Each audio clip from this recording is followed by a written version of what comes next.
ইংরেজিতে ধানকে কি বলা হয়? প্যাডি। চালকে কি বলা হয়? রাইস। ভাতকে কি বলা হয়? বয়েলড রাইস অথবা স্টিমড রাইস। পান্তা ভাতকে কি বলা হয়? Fermented rice. ফার্মেন্টেড রাইস অথবা সোকড রাইস। Soaked rice. খিচুড়িকে কি বলা হয়? হচপচ। খিচুড়িকে বলা হয় হচপচ। খইকে ফ্ল্যাটেড রাইস অথবা পপড রাইস। খইকে বলা হয় ফ্ল্যাটেড রাইস অথবা পপড রাইস। মুড়িকে কি বলা হয়?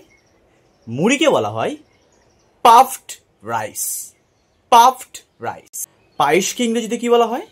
পায়েসকে ইংরেজিতে বলা হয় রাইস পুডিং।